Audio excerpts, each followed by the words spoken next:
Ke informasi selanjutnya, Presiden Joko Widodo dan Wapres Ma'ruf Amin memperingati Hari Santri yang jatuh pada hari ini 22 Oktober 2021. Presiden mengapresiasi peran santri atas pertumbuhan ekonomi syariah di Indonesia.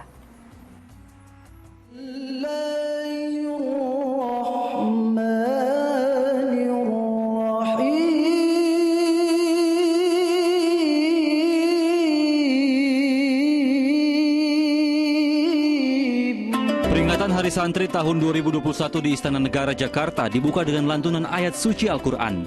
Peringatan ini dihadiri oleh Presiden Joko Widodo, Wakil Presiden Ma'ruf Amin, beserta sejumlah menteri dan pejabat terkait. Dalam peringatan Hari Santri tahun ini, Presiden Jokowi mengapresiasi peran santri dalam perkembangan ekonomi berbasis syariah.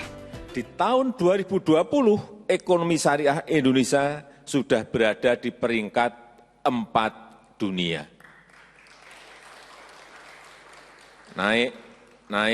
Naik terus. Namun kita tidak boleh berpuas diri. Perlu ada upaya yang sinergis antar pemangku kepentingan agar ekonomi syariah kita tumbuh lebih pesat lagi. Dan itulah peran penting yang harus dimainkan oleh masyarakat ekonomi syariah. Wakil Presiden Ma'ruf Amin turut menyampaikan harapannya terkait perkembangan masyarakat ekonomi syariah. Harapan kita potensi ekonomi dan keuangan syariah Indonesia yang sangat menjanjikan dapat dioptimalkan demi kesejahteraan umat dan Indonesia menjadi pemain utama ekonomi dan keuangan syariah dunia. Peringatan Hari Santri juga digelar para santri di ujung timur Indonesia, tepatnya di Kabupaten Merauke, Papua. Para santri antusias mengikuti upacara yang digelar di Pondok Pesantren DDI Lampu 1, Merauke, Papua. Tapi panasnya cuaca membuat sejumlah santri jatuh pingsan. Dalam upacara, Bupati Merauke Romanus Mbaraka yang bertindak sebagai inspektur upacara mengajak santri terus belajar dan berkarya menghadapi zaman yang serba maju dan canggih. Tim Liputan melaporkan. Ya, sekali lagi selamat Hari Santri. Semoga dengan peran serta santri dapat memberikan warna pada kemajuan negeri tercinta kita Indonesia. Amin, amin ya rabbal alamin. Ustaz, ini yang saya mau nanya nih ke Ustaz Erik. Sebenarnya peranan santri dalam kehidupan berbangsa dan bernegara tuh gimana sih Ustaz? Ya tentu ya, kalau kita melihat kembali historical ya, sejarah berdirinya bangsa ini tidak lepas dari sumbangsih para santri ya.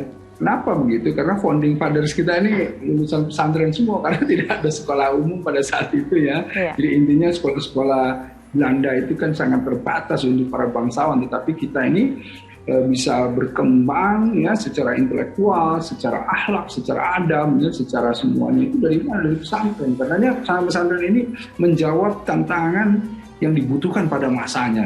Jadi ketika isunya adalah isu persatuan, nasionalisme, isunya kemerdekaan, disitulah kemudian pesantren bisa menjawab itu semuanya dengan melahirkan founding fathers kita. Nah, ini kan alhamdulillah, jadi betapa berjasanya yang namanya pesantren di Indonesia ini. Nah, kemudian ketika kita kontemporer permasalahan-permasalahan sekarang, pesantren mesti bebenah lagi ya, bebenah diri lagi agar supaya pesantren bisa menjawab tantangan saat ini dan masa depan, agar supaya apa? Melahirkan para santri yang juga update dengan perkembangan masa saat ini gitu. Jangan kemudian tertinggal dari mulai permasalahan teknologinya, dari mulai permasalahan isu-isu dunia ya dan lain-lain gitu. Dan inilah yang menjadi tantangan PR besar kita ya, karena memang dirasakan adanya satu ketertinggalan ya dalam mengejar teknologi dan lain-lain gitu ya, fasilitas dan lain-lain. Nah, inilah yang sebetulnya insya Allah kalau saya lihat para pejabat kita sekarang, para tokoh kita, para ulama-ulama yang mempunyai otoritas yang besar ya, bisa melakukan perubahan-perubahan yang mendasar ya dari pesantren. Pesantren modern sekarang juga sudah mulai ya muncul ya. Salah satunya kalau kita lihat betapa pejabat-pejabat kita ini juga semuanya betul-betul tidak bisa lepas ya dari bagaimana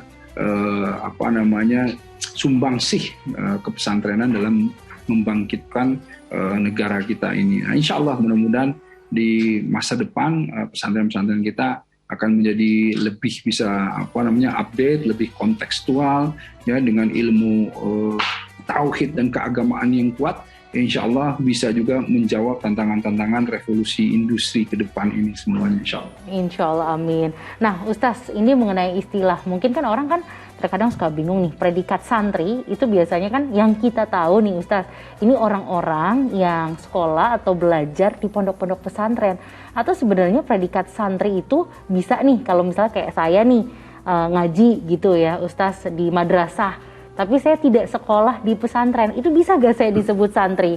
Atau memang harus khusus untuk orang yang mondok gitu Ustaz? Ya, yang namanya santri itu kan kalau bahasa umum itu kayak siswa gitu ya. Tapi masalahnya kita itu pesantren itu adalah pondok, pesantren itu boarding. Ini begitulah bahasa kekiniannya itu boarding. Yeah. Nah, di boarding inilah kemudian anak-anak tersebut itu nyantri itu belajar gitu ya, belajar. Nah, makanya disebutnya santri, anak-anak pesantren. Pesantren itu mondok, jadinya pondok pesantren gitu. Jadi kalau misalnya Mbak Sheila ini bisa saja disebut menjadi santri kalau misalnya mengikuti mondok atau misalnya mengikuti program-program kepesantrenan gitu. Oke, jadi kalau misalnya saya ikut pesantren kilat, saat itu bisa disebut santri juga dong, Ustaz? Bisa, santri kilat lah kan gitu. Santri kilat, ijazahnya juga lain dengan yang bukan kilat gitu. Oke, Ustaz, baik. Kita